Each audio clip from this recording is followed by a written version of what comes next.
Buenos días, nos encontramos con el doctor Rafael Murillo Selva, aquí en su pueblo querido, entrañable, San Juancito, un pueblo pues de un antiguo mineral.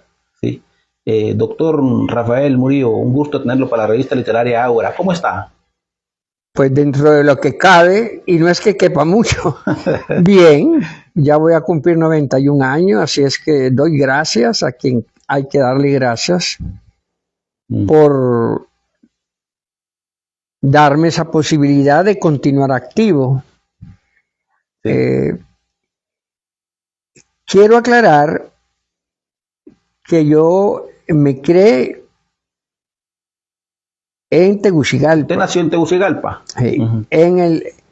Me crié en el barrio Bajo y en el barrio La Concepción de Comayagüela, porque una era casa de mi madre y la otra la de mi padre. Yo vine a San Juancito por una casualidad, como casi todo en mi vida, ¿no? Llegan imprevistamente los sucesos, o los asumo o no los asumo.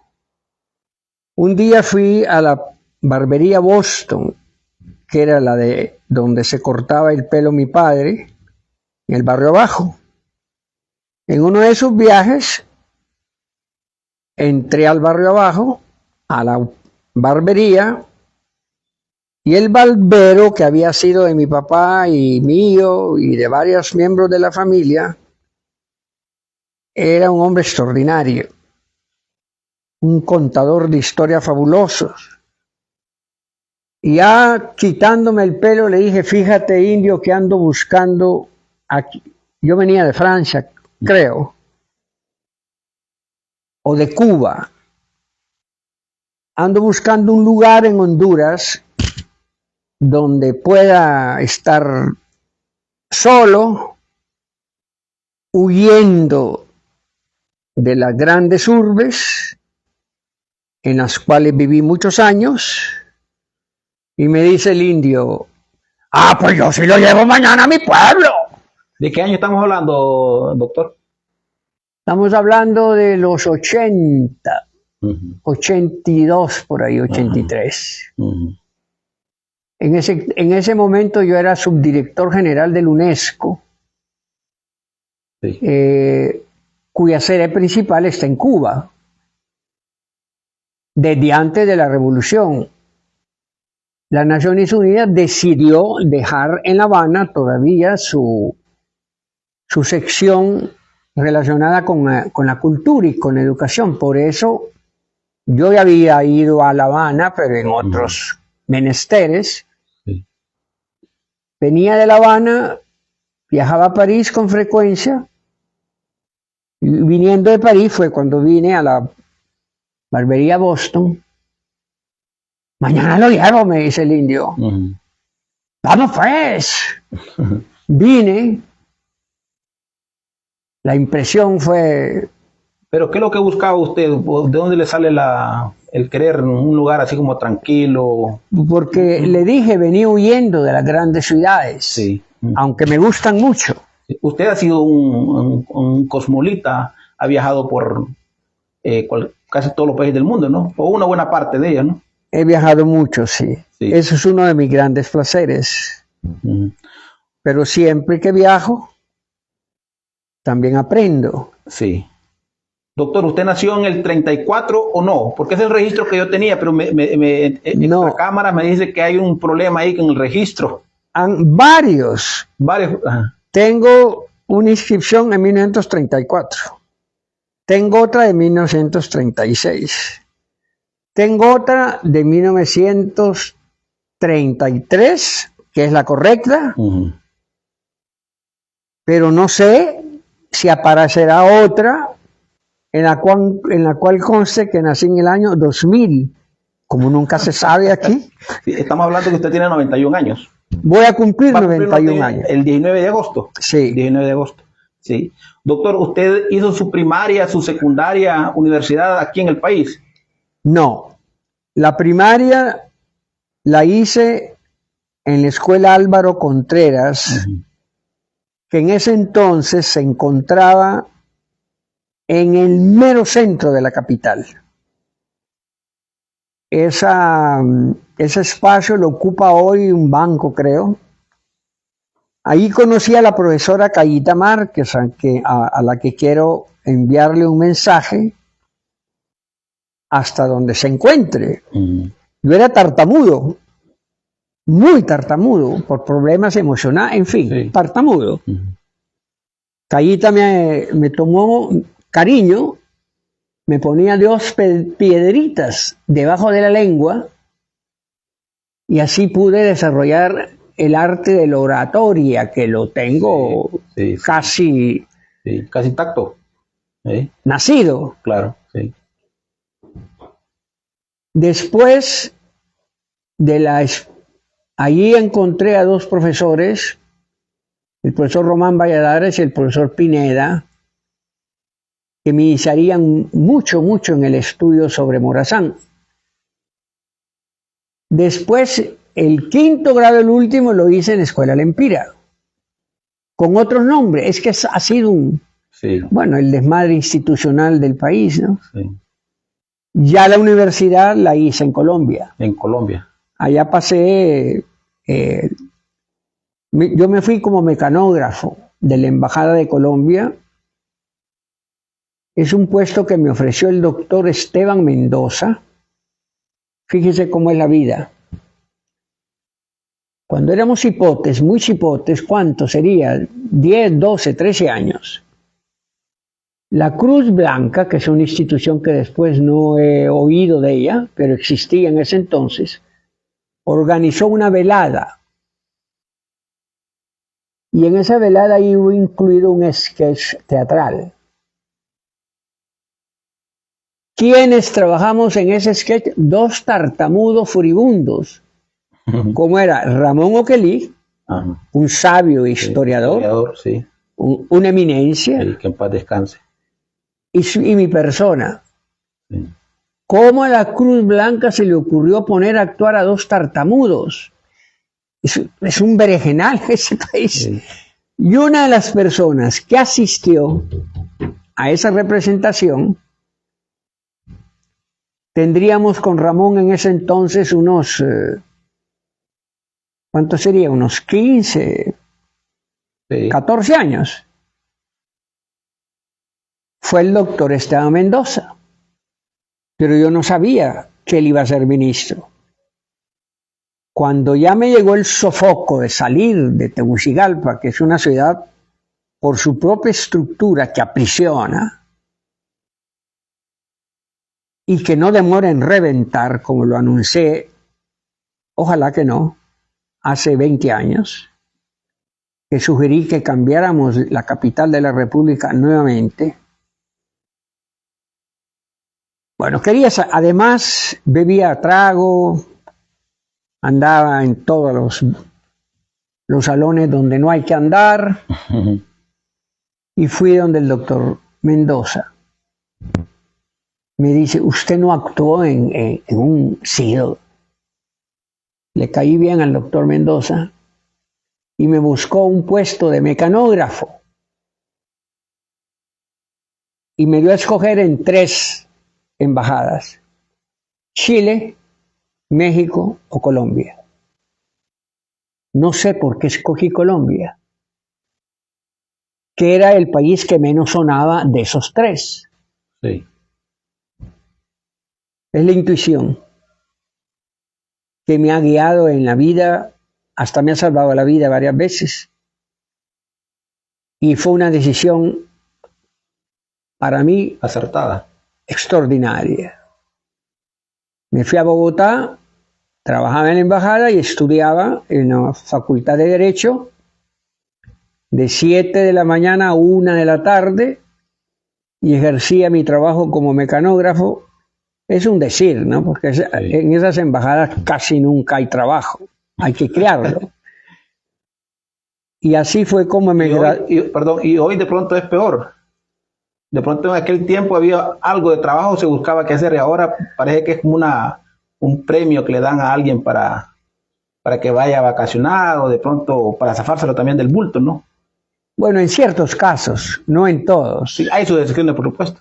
Hay excepciones, siempre Sí, hay, pero son muy pocas. sí, Pero ha habido excepciones y continúan habiéndolo. sí, claro. Depende del país a donde esté y depende del carácter de quien obtiene el puesto. Sí, por supuesto. Años después, Doctor, entonces, ahí en Colombia usted, el pregrado fue en Derecho. estudié ciencias jurídicas y políticas Ajá. durante 6 años. Uh-huh. Mis cursos eran de 7 de la mañana a 1 de la tarde todos los días. En ese lapso se presentó una huelga. Hablé en una reunión. Yo ni siquiera pensaba en... Y me eligieron presidente del comité de huelga. Sí. El embajador, un buen hombre llamado Antonio Miralda Santos, buen embajador.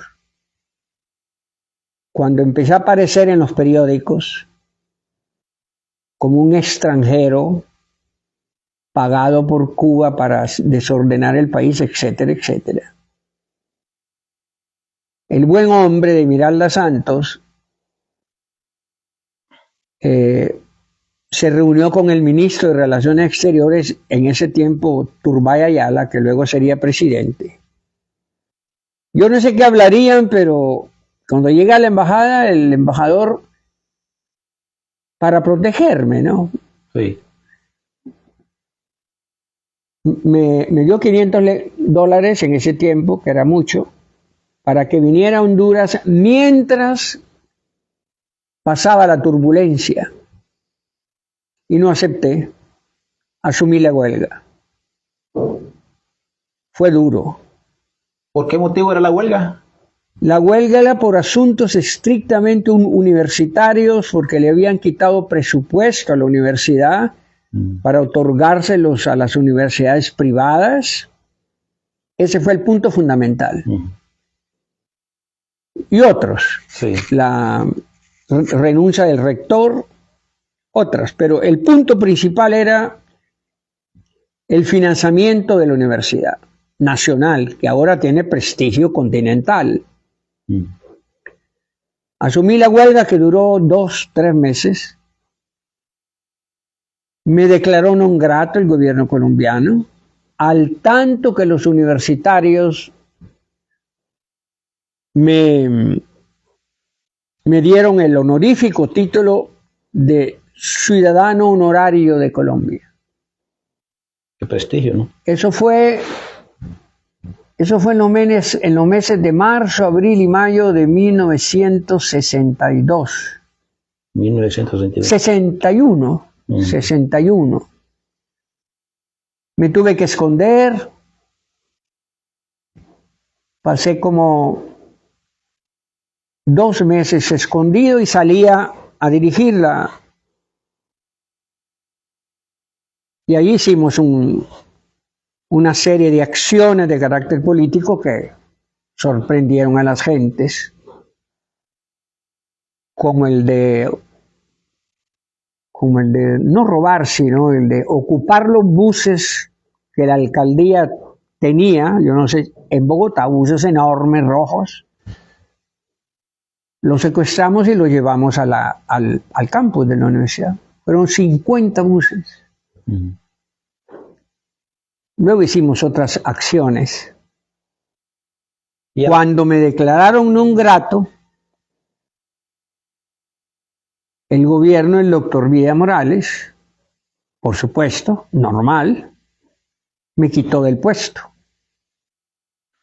¿Hubo algún reclamo de Colombia hacia el gobierno hondureño? Ha de haber habido, pero el doctor Vida Morales era un hombre razonable y uno de los mejores gobernantes, pero en ese tiempo Colombia era presidida por Alberto Lleras Camargo, nada menos, un líder, un intelectual de características globales. El hecho es que me declararon un grato, me quitaron el pasaporte y me quedé sin nacionalidad como muchos meses. Al tiempo, el padre Camilo Torres, que después se metió a la guerrilla, era capellán de la universidad y la familia de Camilo es una familia de prestancia desde los tiempos de la colonia. Camilo ya andaba en las luchas, pero en ese tiempo tenía un cierto prestigio y logró que las universidades colombianas, que el gobierno colombiano me otorgara una especie de salvoconducto. Y me lo entregaron.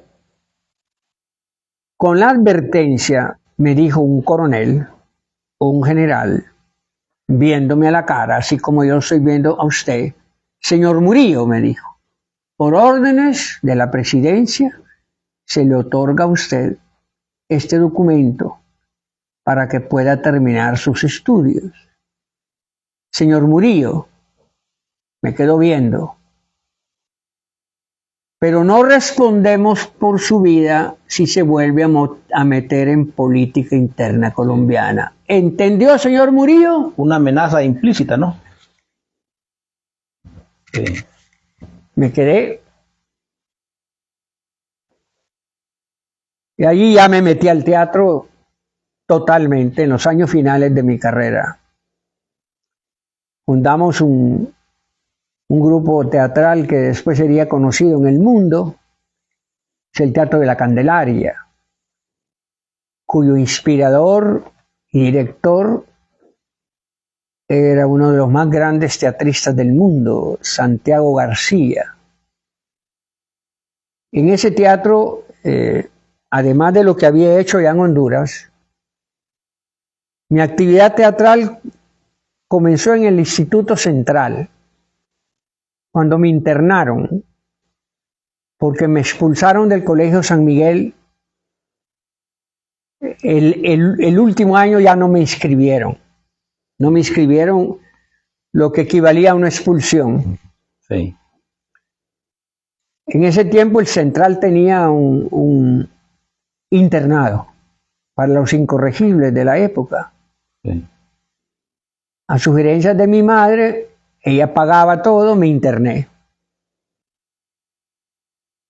Ahí el director era don Abelardo Fortín, a quien le agradezco toda la vida. Era un gran cachureco, pero eso no importa. Cuando se trata de los afectos, cuando se trata de las bondades, los colores políticos salen sobrando. Resulta que me escapé una noche del internado junto con Ricardo Cantero, que era interno. Los Chacho Villa Bermúdez eran también los insoportables, y nos descubrieron. Entonces me iban a expulsar.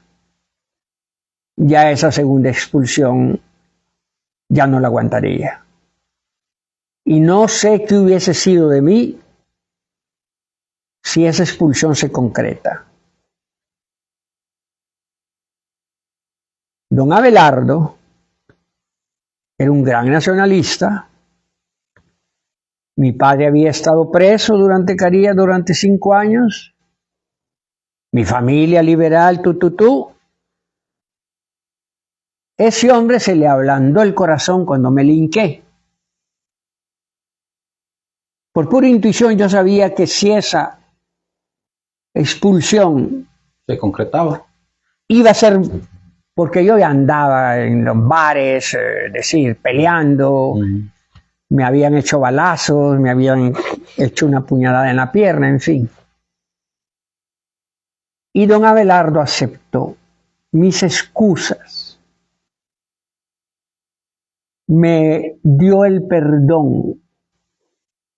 Para ello me linqué por primera vez en mi vida a un ser humano para que me perdonara. Y lo hizo don Abelardo. Con la condición de no salir ni los fines de semana, que era cuando los internados tenían libre. Y acepté. Fue lo mejor que me pudo pasar en mi vida. Era un internado casi militarizado. Jugué básquetbol, jugué fútbol, fui seleccionado en ambas ramas y ahí descubrí el teatro. A finales de año se acostumbraba a hacer una obra, una velada como llaman, que se llamaba el Bataclan. No sé por qué. De repente yo era el director de eso. La música la había hecho Horacio Cadalso, ese gran creador de canciones que vivió en México toda su vida. Horacio Cadalso, un gran músico. Hay boleros de él que se cantan en todas partes, aquí. Total que esa fue mi primera dirección escénica. Fue cuando sentí por primera vez lo que era teatro. Ya había hecho la actuación con Ramón Oquelí, pero no la dirección. Ahí fue mi primera dirección escénica. Y a don Abelardo no me canso, ni me cansaré nunca de darle las gracias. Y el teatro pareciera que llegó a su vida no por una cuestión de, pareciera que el destino ya estaba, no fue una cuestión así de accidental, ¿no? Fue... Aunque tampoco me parece que lo buscó, porque no... No, yo no lo busqué. Sí. Yo no sabía que era dirigir teatro. No voy a buscar, no voy a estudiar para hacer teatro. No. Llegó así, nadie dirigía porque no sé qué, el muchacho que acostumbraba a dirigir, entonces, alguien, bueno, que dirija Murillo. Sí. Fue un éxito el Bataclan. Ya ahí ya empecé a sentir el gusanito del teatro, pero siempre lo vi como paralelo a mi vida. Sí. No era mi objetivo, siempre fue las ciencias sociales. Sí. Historia, filosofía. ¿Usted estudió en la Sorbona, en Francia? Sí.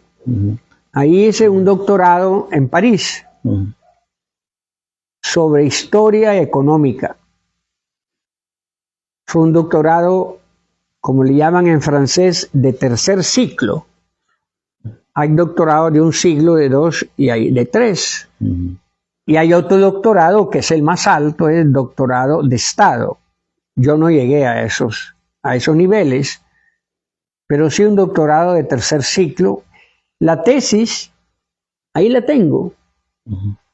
Quiero publicarla porque es un ensayo cuyo tema central es la economía y las relaciones entre el desarrollo y el subdesarrollo en cuestiones económicas desde aquellos tiempos, 1830.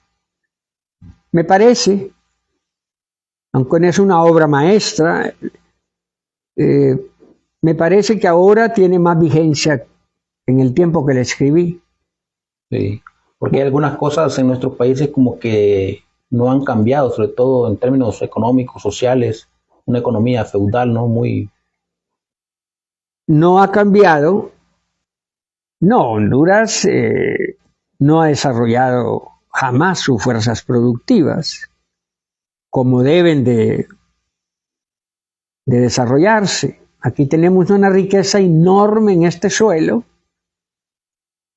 Acabo de escribir un texto en Facebook que se llama ¿Por qué somos tan la riata? Sí, que si me permite, lo vamos a tocar un poquito más porque sí me llamó la atención ese tema y lo vamos a discutir. Doctor, usted también ha sido catedrático universitario en Colombia y en Honduras. En Colombia y en Honduras, y he dado talleres a nivel universitario en México, en Cuba, en Brasil, en Guatemala, por supuesto en Colombia y en Estados Unidos, en California.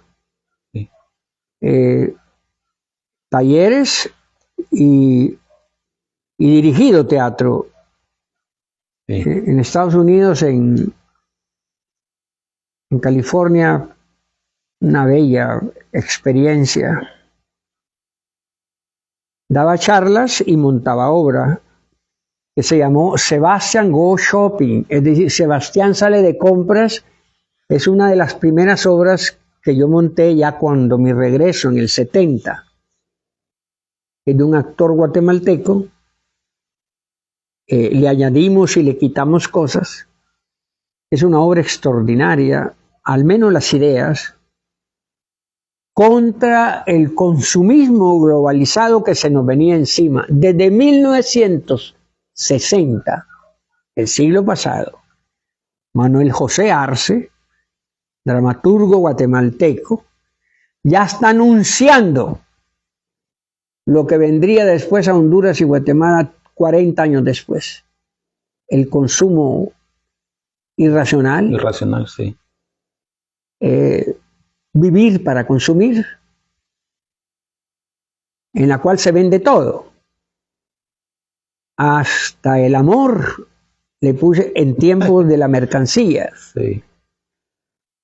Y este texto me interesó, no su estructura, sino las ideas. Sí. Aquí la modificamos un poco y este mismo montaje que hice en Honduras, que hicimos en Honduras, era un colectivo que se llamó TEUM, Teatro Experimental Universitario La Merced. Con esta misma la fui a montar a Estados Unidos, a un evento patrocinado por la Universidad de California con un teatro famoso de California, de Bear Theatre, algo así, de Bear Theatre con The Bear, el oso. Bueno. Así es que he estado ofreciendo charlas, talleres en Sri Lanka. ¿Anduvo usted en África? No, en África solo conozco África del Norte. Ajá. Marruecos, Túnez, Algeria. En Marruecos dicté algunas charlas. En Sri Lanka, cuya capital es Colombo, montamos una obra en lengua ceilanesa, una historia así como fantástica. ¿Estamos hablando de los 80 siempre? Ah, no. ¿O es 90? No, ya estamos hablando. Sri Lanka fue en el 69. Nepal y Pakistán y la India fue por esos tiempos. Pero una experiencia escénica extraordinaria que me reveló muchas cosas y que aprendí bastante fue el montaje que hicimos en la ciudad de Colombo, que entre otras cosas es una ciudad muy bella. Sri Lanka, lo que antes se llamaba Ceilán, es un país precioso, en la que conviven 4 culturas bien marcadas: los budistas, los mahometanos, los hindúes y los cristianos. Con esas 4 entidades montamos esa obra que fue prohibida antes de estrenarse. Consideraban que estaba relajando las costumbres. Yo vivía en casa de una gran amiga mía, diplomática francesa. Le enviaron una nota al embajador muy sutilmente diciendo que mi presencia no era bien considerada en Sri Lanka y en Colombo, que es su capital. Sí. Entonces, no pude presentar la obra. Tuve que salir de Sri Lanka. Sí. Pacíficamente, ¿no? Pero Y ahí fue cuando me fui para la India y para Nepal. En Nepal pasé experiencias extraordinarias con los monjes budistas. Estuve en Pakistán, en Karachi. En Karachi me acordé de Honduras, porque hay un gran río que atraviesa la ciudad. Cuando iba caminando, centenas de mujeres lavando la ropa en el río, como se hacía antes que el río fuese río, Sí. en el río Grande de Río Choluteca, Grande. aquí en Como Mayagüela y Tegucigalpa, que atraviesa. se estaba lleno de mujeres lavando ropa. Y de los que canta Juan Ramón Molina. Sí. El Río Grande, Río Grande, ese gran sí. poema Sí. del poeta insigne de nuestra literatura. Sí. Sí, Doctor, en esos andares por el mundo, usted llegó a procrear tres hijos. sí. Sí. Me decía que un varón, nacionalidad francesa. Vamos a ver. La primera hija que tuve se llama Sara. Sara. Ujú. Su madre, canadiense, de origen francés, porque hablaba francés, daba clases de francés en París, a su vez que ella estudiaba su maestría en lingüística. Fue mi maestra. Y de maestra pasó a ser mi compañera. Sí. Vivimos en París y en esa vida juntos nació Sara, Su hija mayor. hija mayor, con la cual tengo bellísimo trato. Después en esas andanzas revolucas de mayo del 68, luego pasamos al 77, donde fui a dirigir una obra a París. Ahí me encontré con otra gran compañera militante de uno de los grupos trotskistas, militante fuerte, pues no es de academia, sino de las que iban a la fábrica, en fin. Ella ofrecía clases de historia en colegios franceses. Parisina. Ahí tuvimos a Julián. Después, por los golpes de la vida, no sé qué, vino aquí una experta en medio ambiente a dar unas asesorías, yo no sé, por organismos internacionales, se llama Rita Mendoza. Con ella tuve...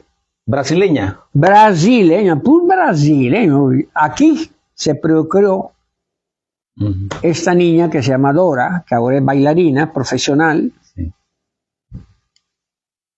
Esas tres mujeres, a quienes les agradezco mucho, y porque se arriesgaron a tener un hijo con semejante desalmado, con un pobre teatrista y medio revolucionario, y ellas ya profesoras, graduadas.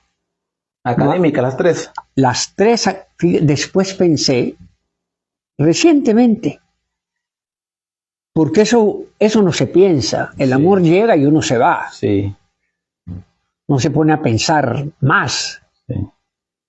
Pero las tres que me dieron el privilegio de tener hijas e hijo son académicas. Algo habrá entre la academia. Sí. Algo de tener usted de académico, por decir.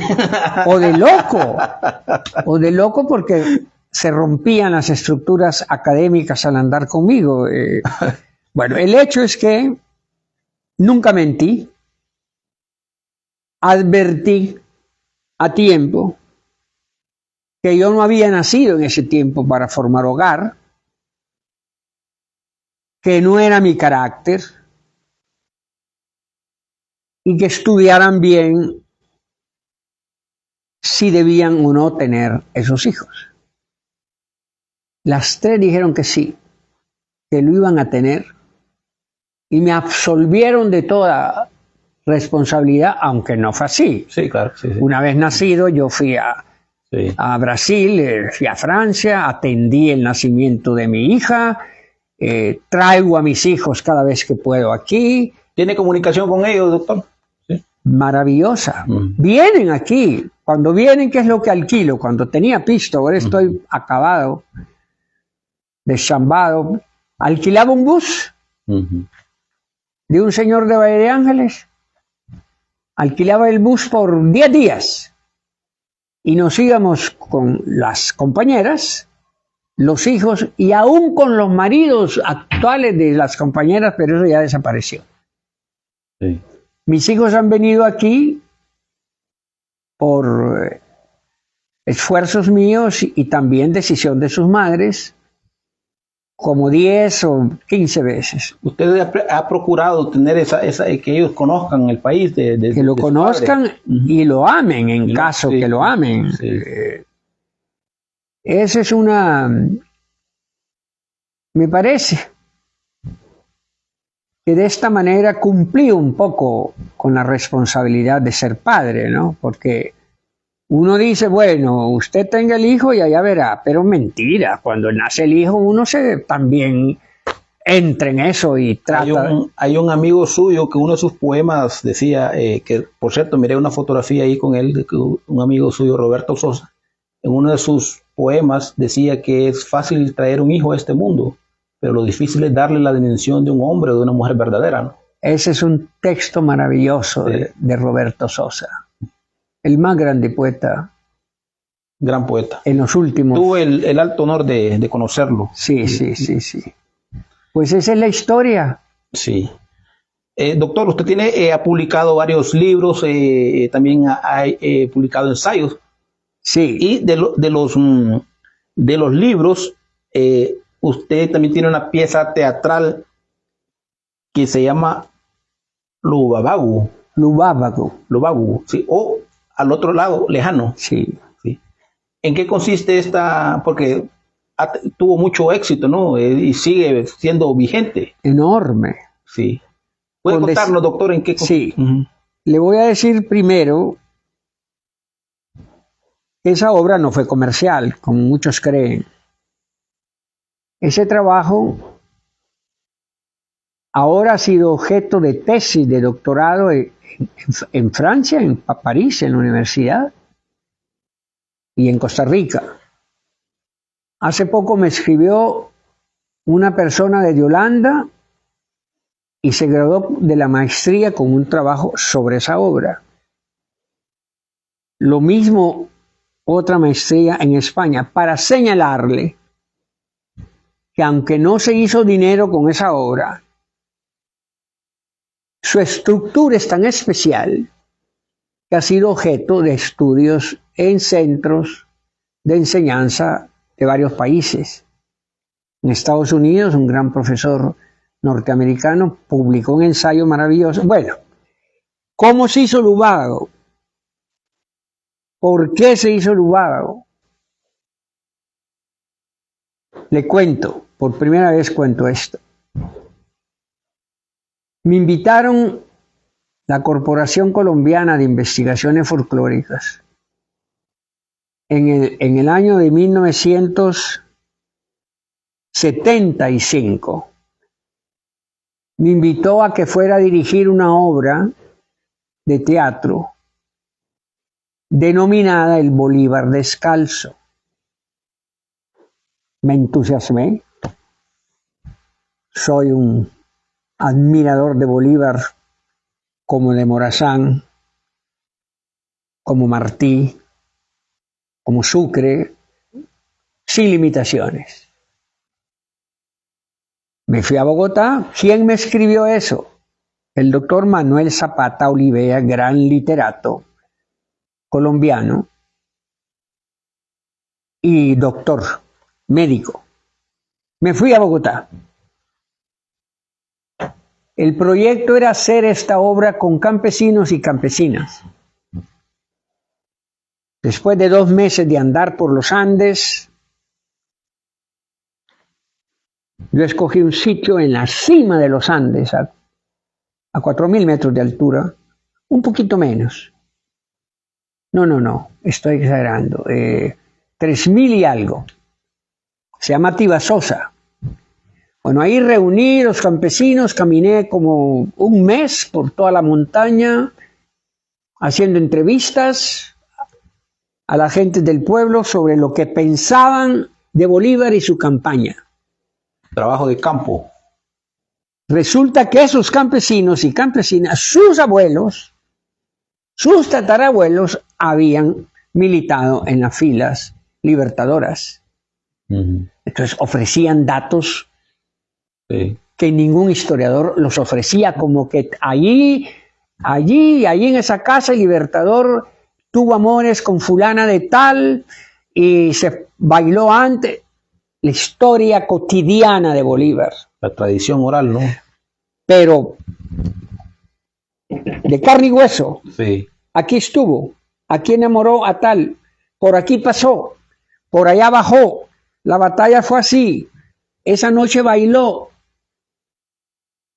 Eso lo hicimos con 80 campesinos y campesinas, maravilloso. Es la obra. Aquí no se ha hecho sobre Valle o Morazán, ¿verdad? No, yo hice sobre Valle, pero de otros. Sí. Esa obra me cambió la vida. Bolívar descalzo. Me cambió el rumbo. Allá abajo hay una. Sí. Hay una enorme. Un afiche, banner. Afiche, sí. Fue un éxito. Nos presentamos en las plazas. En la plaza central de Bogotá, la plaza Bolívar. Hay comentarios de la prensa, como los puede ver usted abajo, ¿no? Del diario El Tiempo y El Espectador de Bogotá. Eso fue una iluminación que cambió toda mi ruta. Desde allí yo dispuse a hacer teatro con el pueblo. No hacer teatro para el pueblo, sino con el pueblo. Sí. Que es diferente. Sí. Eso me iluminó. Porque el teatro hasta cierto momento se ha percibido que es para una clase social de pronto media, alta, al menos así se ha percibido, ¿no? Ciertos sectores, sí. Ciertos sectores, pero eso es lo normal. Sí. O considera el teatro como una mercancía. También. Que es inevitable, ¿no? En un sistema como el que vivimos. Regreso a Honduras. Estábamos trabajando en una obra que tuvo mucho éxito que se llama El Canto del Fantoche Lusitano. Como al mes vino una señora de Estados Unidos a buscarme. Me encuentra y me dice: ¿usted puede hacer algo en Honduras parecido a lo que hizo en Colombia? Yo no sabía que la Inter-American Foundation, una institución de Estados Unidos que pertenecía al Congreso de Estados Unidos y que luego fue liquidada cuando llegó Reagan al poder, era gente con ideas, digamos, progresistas. Ellos habían financiado lo de Bolívar. Sí, pero yo no lo sabía. Yo ganaba 8.000 pesos como cualquier obrero y yo con eso estaba feliz. Sí. Y vino aquí a verme la señora de Washington y dije: déjeme pensar. Y me acordé de un baile que se suele efectuar en los velorios de los garífunas. Eso yo lo había visto en un pueblo que se llama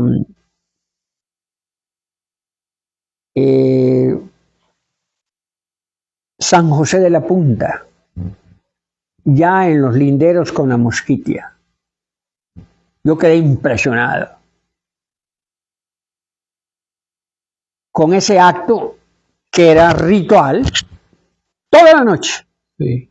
Ya es un choque en cuanto a la tradición Del mundo. Del mundo. No. O sea, bailar cuando alguien se está muriendo. Bailar para que el fallecido o la fallecida se vaya feliz. Es correcto, un funeral. Sí, correcto, sí.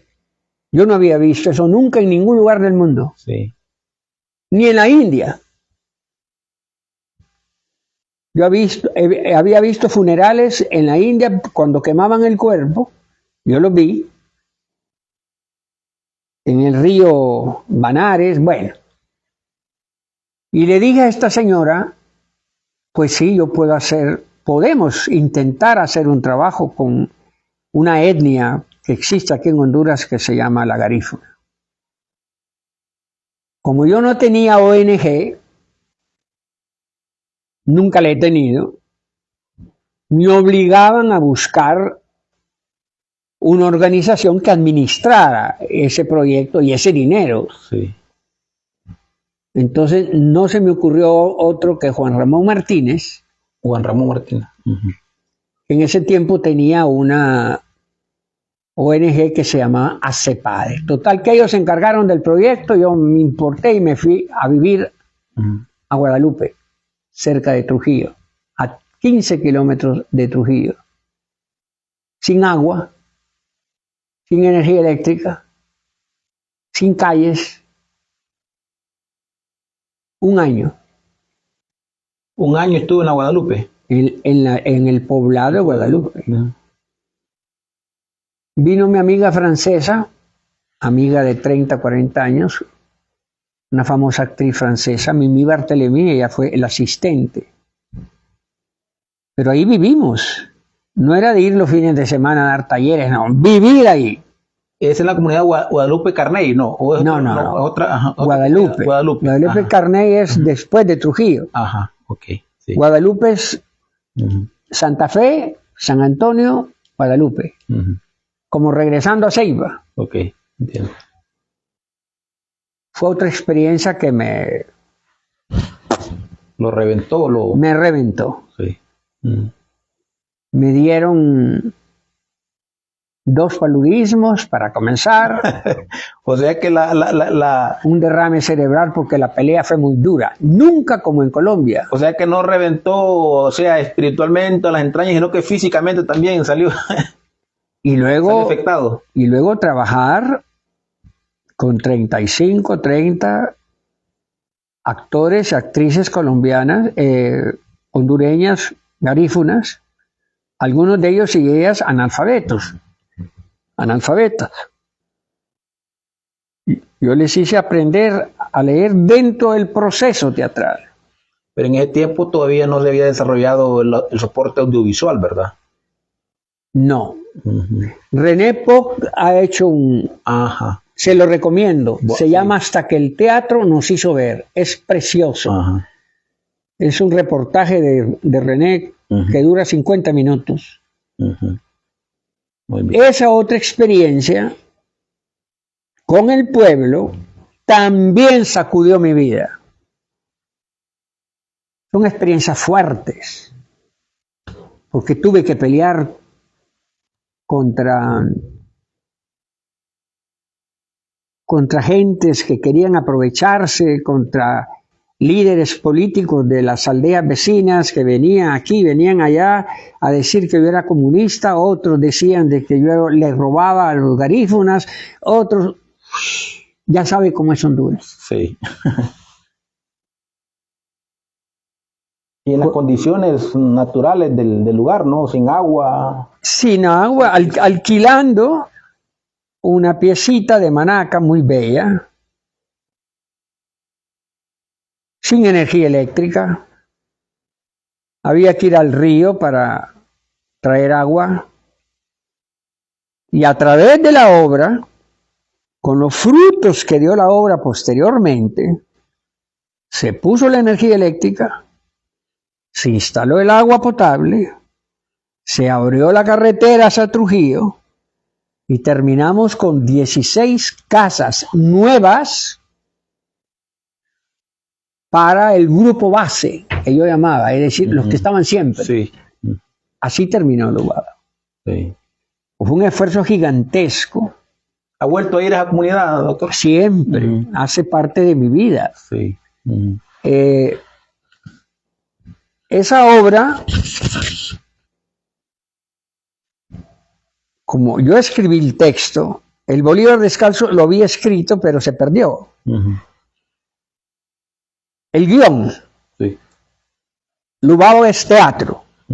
Aquello era un guión escénico, casi visual, el del Bolívar. Sí. Esto era visual, pero teatro. Sí. Vivido. Donde se cuenta la historia de la etnia. Sí. Desde su nacimiento en la isla del Caribe, ¿cómo se llama? De donde fueron expulsados, su mezcla con los indígenas arahuacas y el nacimiento la primera garífuna en el mundo. Sí, que de hecho entre los varios libros que usted tiene un libro que habla sobre los garífunas, que es el comportamiento y sida entre los garífunas y los misquitos de Honduras, en los libros publicados. Es un ensayo. Un ensayo. Le señalo que la universidad, a instancias de quien en ese entonces era la directora de la Junta Universitaria, la universidad publicó los 6 primeros libros de teatro, solo teatro. Con el cuento de siempre, le publican a uno y le dan a uno el 5% de los libros para que lo demás... O le dan 10 libros y ahí está, pero bueno. Esta señora que dirigía la Junta Universitaria es una literata muy conocida,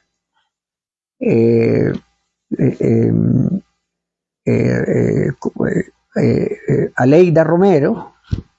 Gracias a ella se publicaron esto. Después la Universidad de San Pedro Sula, la privada, publicó un ensayo que se llama El cuento de la identidad. Ahí entro ya como historiador. Sí. Según dicen... Ese cuento de la identidad es el último libro que fue en el 2006. A ver, 2016. Sí, si no me equivoco. Publicado por la universidad, por la USAC. USAC, correcto, sí. En ese libro se plantean qué es la identidad nacional, qué es la identidad cultural, cómo fue, se agotó. Sí. Usted siempre ha hecho énfasis en lo que es cultura e identidad, ¿no? Es que hay una confusión enorme. Sí. Una cosa es la identidad nacional, es un concepto político que se origina cuando se construyen los estados-nación modernos y significa la pertenencia a un estado, es decir, identidad nacional. Tengo identidad nacional. Eso no se ha logrado en el país todavía. En cambio, la identidad cultural es lo que hacen las gentes todos los días. Sí, usted ha dicho que la cultura, que todos los países desde que existen tienen cultura. Todos, todo grupo social. Porque la identidad que llaman se transforma continuamente gracias al trabajo y a la transformación que los seres humanos hacemos. Sí. Hablando sobre ese tema de la identidad, en este caso la identidad hondureña, se ha dicho mucho, y usted lo escribía ayer en el Facebook y lo comentaba anteriormente, que usted no lo afirmaba, sino que lo hacía como pregunta y como un espacio para discutir, ¿no? Y es algo que siempre se ha dicho, que el hondureño es haragán, que es esto, que lo otro, y que es eso lo que nos tiene en la cola del mundo. A ver. O sea, no sea, o sea, sí, no, texto, le voy a aclarar. En su texto usted no lo afirmaba, sino que era... No lo afirmo, sino que hago las preguntas. Un espacio de discusión. Para aclarar cosas que no están muy aclaradas. Una cosa es la identidad cultural y otra cosa es la identidad nacional. Que suelen confundirse, pero no son iguales en contenido ni en conceptualización. La identidad nacional ya implica una pertenencia a una nación. ¿Qué es una nación? Es una estructura jurídica política, creada con leyes, etcétera. Territorio, población, gobierno. Eso es el Estado. La cultural es la que hace todos los días nuestras gentes. Sí. Cómo resuelven los problemas de la vida, cómo cantan, cómo aman, cómo trabajan, cómo comen, cómo piensan, cómo sueñan. Ese es Identidad cultural. cultural. Que cambia, porque la cultura es como la vida misma, Sí. se modifica. Esta gran cantante argentina, Mercedes Sosa, cambia, todo cambia. Esa es la vida. Y esa es la cultura. Hay... Los hondureños carecemos entonces de identidad nacional, según sus conocimientos, su experiencia de vida. No es que padecemos, sino que no está lo suficientemente robusta, definida. Decidida. Ajá. Sí. Y eso tiene sus causas históricas, que si usted me da tiempo se las explico ya rápidamente. Para mi criterio, se trató de construir una nación en un medio social, humano, que nunca había oído hablar de eso. En un medio social donde el 99% de las personas no sabían leer. En un medio social escindido en montañas, donde comunicarse entre una población y otra era terrible. Con decirle que aquí hay gente en las montañas que no conocen el mar. Sí, correcto. Y sobre esa condición social y económica,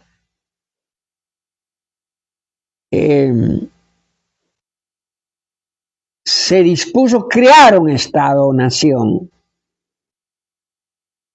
cosa que en ese tiempo era muy revolucionaria, porque habíamos salido de la dependencia colonial. Lo que tocaba era construir una nación como la había construido Francia, Alemania, pero allá las condiciones eran distintas. Que de hecho José Cecilio del Valle planteaba algo al respecto, lo que sí, que no estábamos preparados para dar ese paso, ¿no? Valle decía, hay que ir paso a paso, no hay que precipitarse.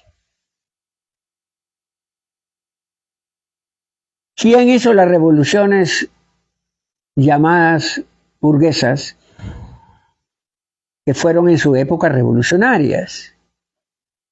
Porque luchaban contra 8 siglos de feudalismo. La burguesía era una clase revolucionaria que se manifiesta ya completamente con la Revolución Francesa. Pero esta clase venía preparándose 3 siglos antes, acumulando dinero, creando fábricas, alimentando el comercio, saltándose de las estructuras feudales y crear los burgos, o sea, la ciudad. Por eso se le llama burgueses, porque se crecen en la ciudad y no como en la Edad Media alrededor de los castillos feudales. Por eso se llaman burgueses, porque fueron los primeros comerciantes, los que rompieron estructuras hegemónicas durante 7 siglos que había durado en Europa la Edad Media. Estos burgueses, al romper las estructuras feudales, se vuelven revolucionarios. Y el último momento de esa gran revolución que transformó el mundo se opera con la Revolución Francesa.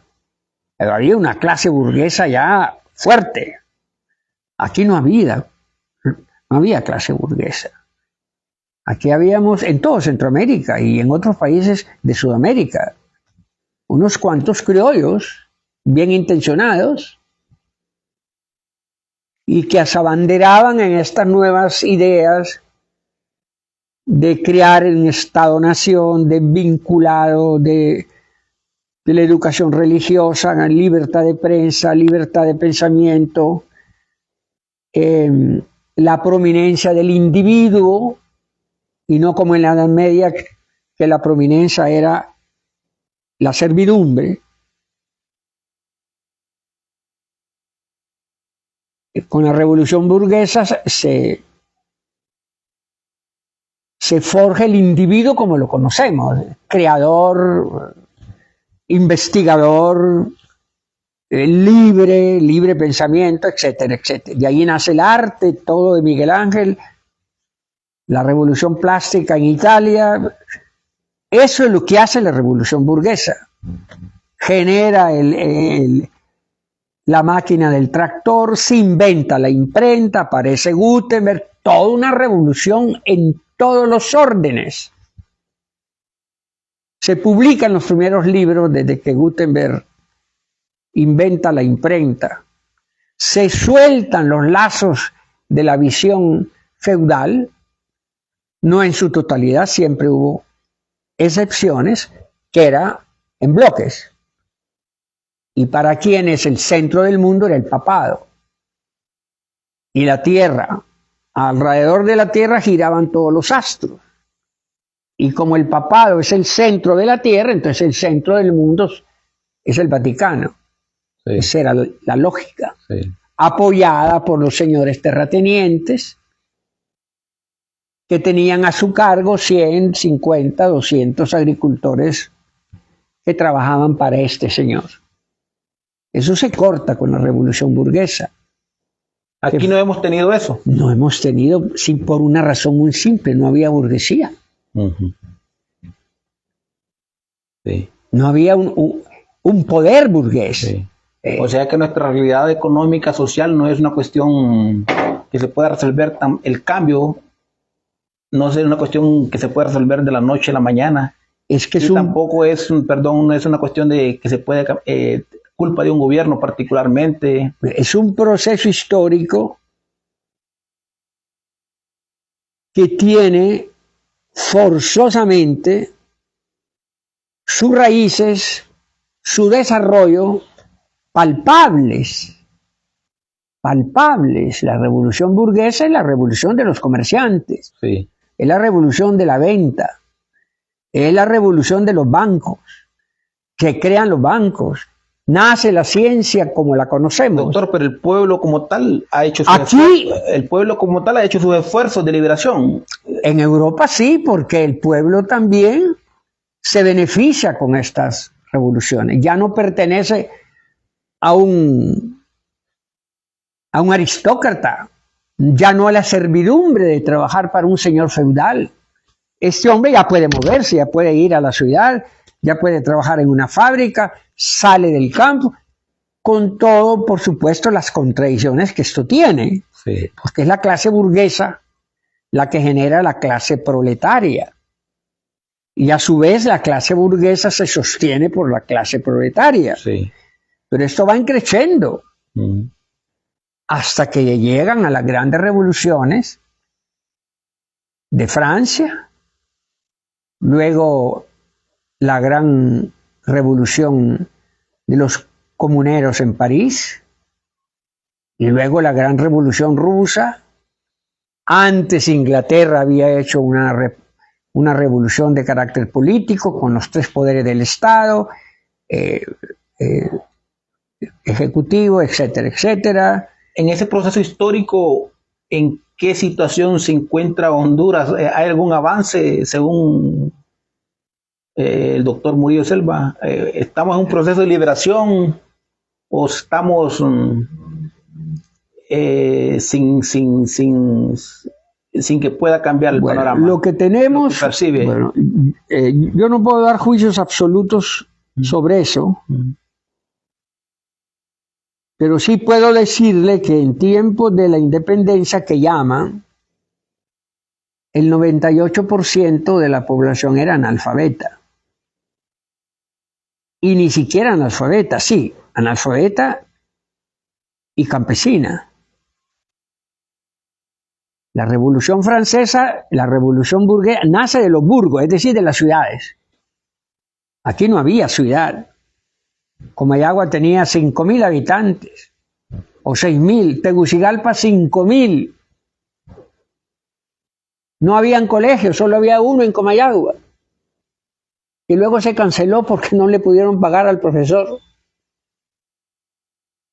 No habían rutas de encuentro entre las gentes. Sí.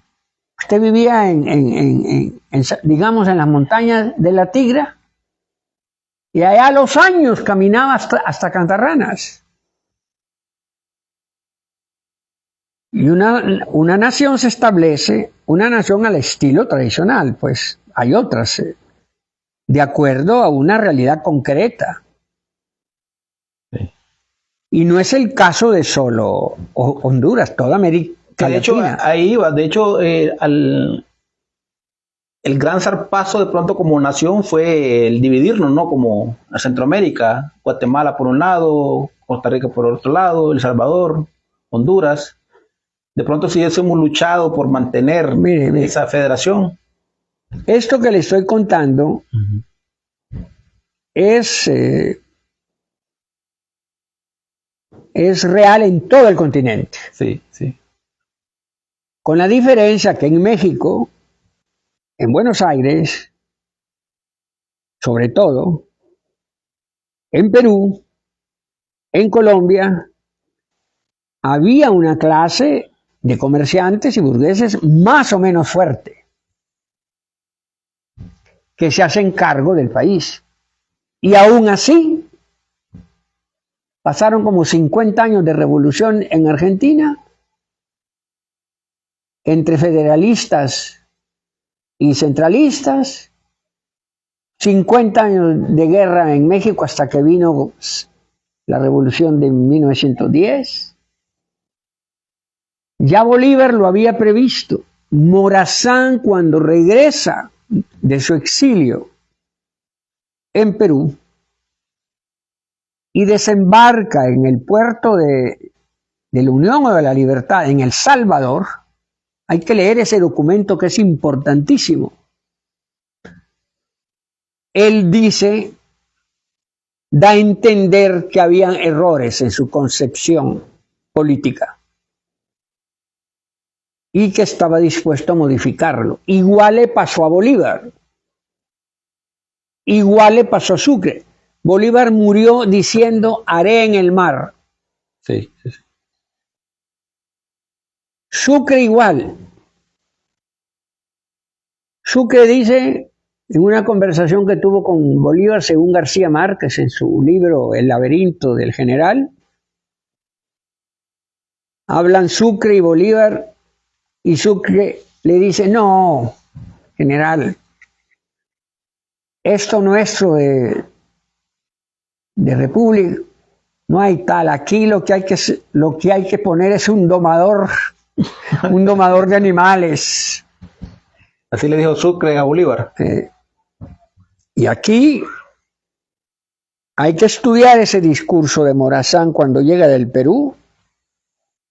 Relaciono esa opinión porque pareciera que también las dictaduras en X momento, estos pueblos pareciera que como que ocupan mano fuerte a veces, ¿no? Para poder... Yo tengo mi propia interpretación y usted tiene razón.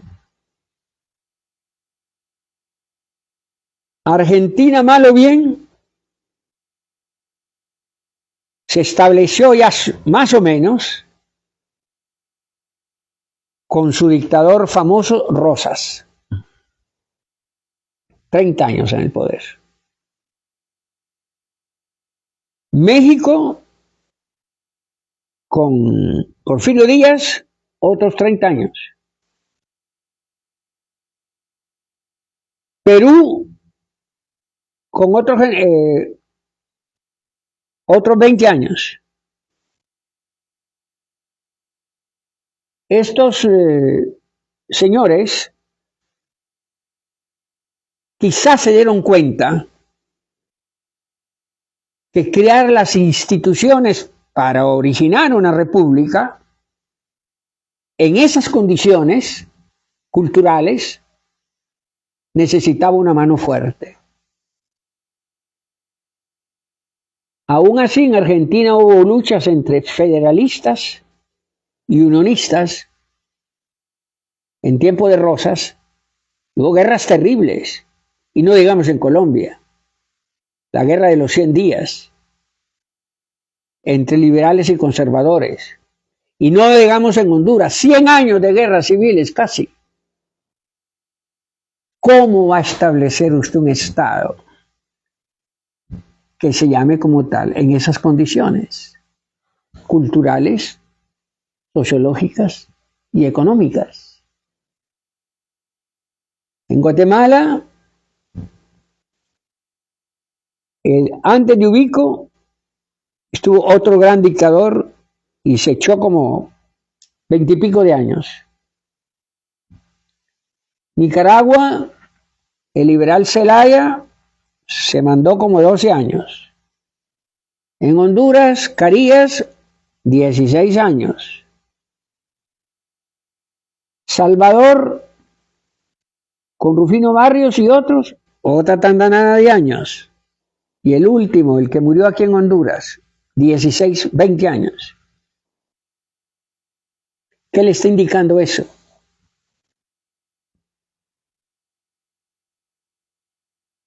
Que el Estado no está constituido debidamente tal como lo cree la ideología burguesa y revolucionaria de esa época. Sí. Doctor, usted también ha sido asesor presidencial o de expresidentes. ¿Fue asesor presidencial de Manuel Zelaya en el 2006? ¿O cómo es el asunto? Voy a comenzar señalándole que yo fui amigo y nos reconocíamos como primo con Carlos Roberto Reina.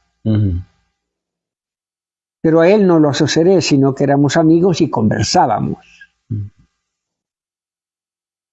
Hay que señalar que Carlos Roberto Reina, después yo entré en contradicción con él, lanzó una frase que hay que recuperarla. Decía, su campaña política se asentaba sobre una revolución moral. Revolución moral, sí. Y luego soltó otra frase que decía, vergüenza contra dinero. Bueno, fuimos muy amigos. Tan amigos que cuando tomó posesión, él ya la había visto, mandó a traer Lubábago para presentársela a todo el cuerpo diplomático que vino a ese nivel. A su toma de posesión. Toma de posesión. Eso yo le agradezco siempre a Carlos Roberto porque era un hombre que apreciaba el arte mucho. Aunque él no lo era un gran lector. Lo que se suele decir un hombre culto. Sí. Bueno, con él fuimos amigos, pero de quien fui, no digamos asesor, sino amigo, que hablaba con él 2 o 3 veces por semana, fue con Manuel Zelaya Rosales. ¿Cómo se produjo ese encuentro? Él vino a mi apartamento en La Leona, en la colonia Walter. Él había sido amigo de mis hermanos, pero yo no lo conocía. No, fue así. Las 16 casas que se le construyeron a los garífunas en Guadalupe, Carlos Roberto se había ofrecido construirlas. Y empezó aquel gambergueo con la estructura, con la burocracia hondureña, que es la peor del mundo, la más perezosa y sin alma. Después vamos a hablar de eso. Entonces mi hermana, que era amiga de Mel, trabajaba con Mel, me dice, ¿por qué no vas a ver a Mel Zelaya? ¿Ya siendo presidente? No, estaba de ministro del FIS. Ministro del FIS cuando Carlos Flores fue presidente. Sí. Me voy, sí, cómo no, él había oído hablar de mí. Esto es. Mel asumió el proyecto y en un mes ya se estaban haciendo las casas. El dinero de esas casas, el grupo aportó la mitad. Ahorrábamos en un banco, después de las funciones, ese dinero se acumulaba y aportamos a la construcción de las casas, y Mel, como director del FIS, se encargó del resto y las casas se construyeron. Ese hecho de actuar así tan rápidamente, a mí me impresionó, porque no era costumbre. Sí, era más, sí. Luego ya él vino a mi casa cuando la campaña de su partido, que se llamaba en aquel entonces, ya me voy a acordar. El del movimiento de él era Mel, ¿no? Movimiento Esperanza Liberal, ¿no? Esperanza Liberal. Esperanza Liberal. Ya con ese nombre ya era una cosa nueva. Entonces ahí empezó nuestra amistad. ¿Sigue manteniendo amistad, doctor? Un poco distanciada, pero yo creo que a él le faltó entender que yo no lo estaba haciendo por él, sino por el país, porque me di cuenta que allá había un líder emergente, de gran astucia política, y un líder natural. El pueblo, les caiga mal o no les caiga mal, Mel está ahí, el pueblo lo escucha. Sí. Una vez yo me enojé mucho porque me dijo que venía de ver a otro líder liberal del cual no quiero dar su nombre. Es una persona detestable que le ha hecho mucho daño al país. Y le dije, puta, hombre, basta de eso. Genera tu propia visión política. No le pidas permiso a nadie porque el pueblo te va a apoyar. Y así fue.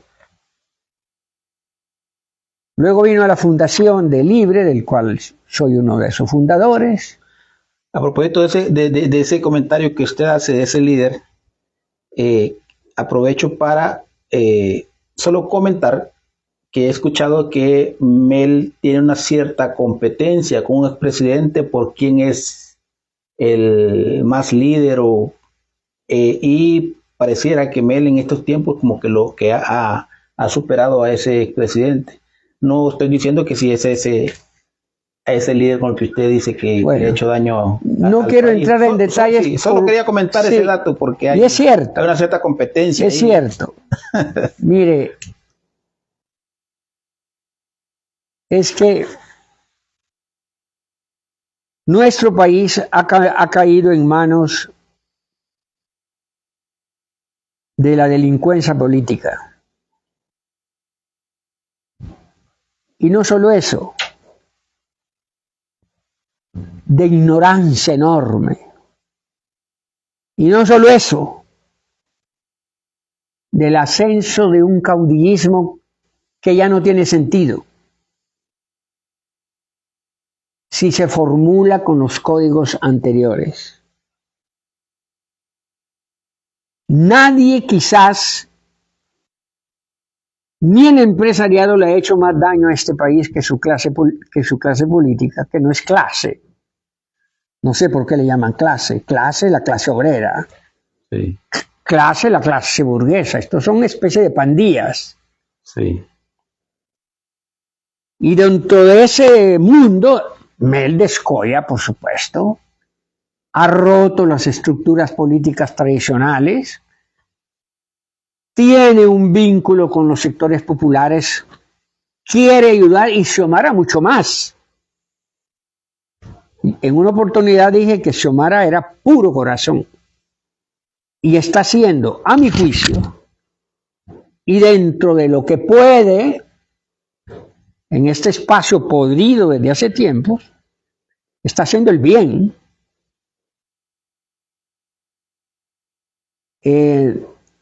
Y Mel acompaña en este proceso. Pero Mel no puede desprenderse de esos vicios políticos tradicionales, porque la coyuntura histórica todavía no está dada.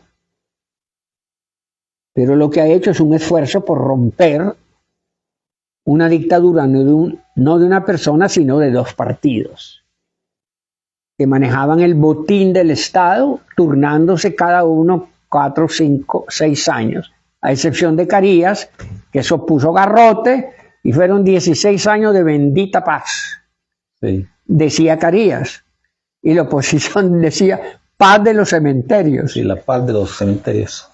Sí. Doctor, Sí, diga. Vamos a comer ya. Sí, para ir concluyendo, Sí. Nos encontramos en San Juancito, un pueblo histórico donde estuvo una empresa minera, la Rosario, y también aquí fue la primera embajada de Estados Unidos en el país. ¿Es así, Mire, doctor? Así fue. Yo estoy haciendo esfuerzos, no me han hecho caso, de que San Juancito se le dé el título de patrimonio histórico, porque lo es. Sí. Toda esta parte del país durante 80 años vivió de la minera que se explotaba aquí. Sí. Aquí venían los presidentes de la República a visitar al cónsul de Estados Unidos. Tanta importancia era que era la cuarta o la quinta mina de oro y plata más grande del mundo. Estuvieron explotándolo durante 80 años sin pagar impuestos. Sí. Hasta que Julio Lozano les hizo pagar impuestos y luego se fueron. Hay una construcción arquitectónica en la que se reúnen diversos estilos europeos, americanos, chinos, árabes, como era San Juancito. También fue el primer pueblo con acceso a la energía de Honduras, el primer pueblo de Honduras. El primer pueblo de Honduras en tener energía, y además fue el primer pueblo en Centroamérica donde se proyectó cine.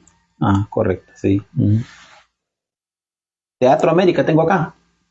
El Teatro América. Sí. Es decir, tiene San Juancito el respaldo histórico suficiente para que la cataloguen como patrimonio histórico. Y además, le pasé esto a doña Xiomara por intermedio de otra persona, pero parece crear un museo de la minería. Es increíble que una sociedad que vivió de las minas durante 3, 4 siglos, por Dios, no haya un museo de la minería en todo el país. Sí. ¿Y qué cuesta hacer un museo si la gente de San Juancito ofrecen el local? Sí. Donde estuvo justamente las máquinas para el agua? La comunidad de San Juancito está dispuesta a ceder el terreno, la casa, para que ahí se haga funcionar un museo de la minería. Miren, siendo un país minero, no hay ingeniería minera en la universidad para estudiar. Sí. Es un abandono Sí. de esa clase política, que además de ser bastante ignorante generalmente, no tiene ningún vínculo afectivo con su propia tierra. Como no ven que el museo les puede dar... Pero esta clase política y clase entre comillas, como usted bien lo señala, se alimenta del borreguismo, ¿no? De la adulación. Si de pronto tuviésemos una sociedad un poco más... No, más que eso, más que eso. El problema es mucho más hondo. ¿Cómo se erigen estos Mire, no. caciques? Bueno, ya hemos hablado mire, del Estado-Nación, ¿no? Cuando se terminan las minas en Tegucigalpa, que es la única ciudad capital de América Latina que no fue fundada, fue creada al alboroto, sí, a lo que llegara. A eso se le llamaba los guirisis. Fueron los primeros pobladores en Tegucigalpa, porque como Ayahuela sí ya estaba poblada por indígenas. Sí. Y llegaban los guirisis. Es la única capital de Centroamérica que no tiene plano de desarrollo como todas las ciudades fundadas por los españoles. Trazaban parque, esto, parque. Ese origen de Tegucigalpa, no de Comayagüela, que es otra historia, al acabarse los filones, no encontraban qué hacer. Las tierras no eran lo suficientemente fructíferas como para dedicarse a eso. Algunos que otros con haciendas ganaderas, pero ¿qué hace esa mentalidad? Porque es una cultura del minero, a lo que encuentre, si encuentra, y si no, vamos a esperar. No es el creador de fortuna que diariamente... El minero es un aventurero que anda buscando una veta. Y a no encontrarla, la veta, el dinero del gobierno se convirtió en su veta. Y se creó una cultura que yo le llamo el burococo. Sí. Que usted contó una anécdota iniciando este gobierno con X funcionaria, que usted le encomendó unos papeles y que ella se negó a llevarlo porque creyó que era el currículum que usted le estaba llamando. Sí. Y era el proyecto de San Juancito. Doctor, sí. Solo quiero terminar esto porque es vital para entender lo que pasa en el país. Tegucigalpa, en la cual yo me crié, tiene una cultura del guiris, esperando el momento. Y ese momento quien se lo da son el dinero del Estado. Y el burococo se ha instalado en todas las conciencias, en la mayoría. Ya es menos. ¿Por qué es menos? Porque ha crecido la actividad comercial de lo que llaman servicios. Ya hay gente que trabaja en empresas. Pero aún así, el modelo de superación económica y social es la chamba. La teta del Estado. La teta, la chamba. Sí. Y es lo que da estatus social. Eso es más grave todavía. Sí. Una vez que yo llego a un cargo, yo soy. Sí. La enfermedad del burococo debe hacernos pensar que hay que hacer la capital en otra parte porque esta, en la cual yo amo y crecí y me desarrollé, no se sustenta en el trabajo como en San Pedro Sula. Es diferente. Sí. ¿Por qué San Pedro Sula es diferente? Pues porque las compañías fruteras enseñaron a trabajar. Sí, hay industria, sí. Enseñaron a cómo se trabaja dentro del marco burgués. Sí. Aquí lo que uno aprende es, a lo que le enseñan es a ver cómo ocupo la chamba. Sí. Esa es la diferencia. Doctor, y que la capital la trajeron aquí a Tegucigalpa precisamente por cuestiones de interés minero, ¿va? Que fue en el gobierno de... No, hay otra razón. O hay otra... Ajá. Hay otra razón. Soto, Marco Aurelio Soto, estaba casado con una proletaria de Guatemala, que era una costurera. Sí. Y la sociedad tufosa de Comayagua en aquel entonces... Sí. No le aceptaba a su esposa. La antigua capital. Comayagua. Comayagua, sí. Y además los intereses mineros de Soto, que algún día hay que desmistificar esta figura, porque hizo cosas muy incorrectas al final de su mandato que se pueden explicar después. Sí. Imagínese usted cómo sería la brutal ignorancia y alejamiento de la cosa pública, que a los hondureños les importó un carajo cambiar su capital para traerla aquí. Un error del cual continuamos pagando las consecuencias. Sí. Doctor, para concluir, porque ya sí, tenemos vamos a comer. hambre y la batería del teléfono se está agotando, ¿en qué etapa cómo se encuentra en esta etapa del partido de su vida? ¿Satisfecho? ¿O hay algunas cosas que todavía siente que le faltan? Uy, me falta mucho. Sí. Nunca se termina de aprender. Sí. Yo me asombro todos los días. Aprendo todos los días, créamelo. Sí. La muchacha que viene y que trabaja ya me dice cosas. Sí. ¿Dónde vamos a comer? El esfuerzo de la señora para poner, ya me dice cosas. Sí. No lo digo por falsa modestia, en absoluto. Todos los días aprendo. Todos los días. Sí. Todos los seres humanos, la naturaleza, los animales, me enseñan cosas. Hasta ahora, mi mente todavía está abierta. Aunque los ojos ya me fallen, la resistencia física no es igual, pero despertarse con la maravilla de la vida, ir a la pulpería y hablar con el pulpero y que el pulpero le cuente cosas interesantes del barrio, hablar con el muchacho que me vino a sacar la basura, Sí. Y lo hago sin demagogia porque no espero tener poder, nunca he querido. Mi vida no ha sido una lucha ni por el poder ni por el dinero. Sí. Saludos le manda Oscar Amaya Armijo, escritor. Gran amigo, talangueño de cepa. Sí, sí. Está en el poder ahorita porque dice que Rixi, como es de Talanga, dice. Y también no, es que Rixi es la precandidata, ¿va? Precandidata, sí, pero...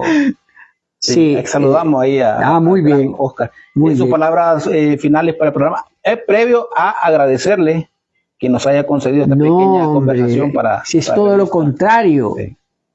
Estoy tan agradecido que le invito a un almuerzo extraordinario en el único restaurante que hay en el pueblo. Para que Murillo Selva invite a un almuerzo es que... Sí. Bueno, hay que aclarar eso. Qué bueno que usted lo trae a colación. Cuéntale, doctor. Mire, como siempre me dan premios, sin yo pedirlos. Sí. Saludos le manda Johnny McDonald. Bueno. Sí. Premio de aquí, premio de Casa del Caribe, premio del Congreso Colombiano.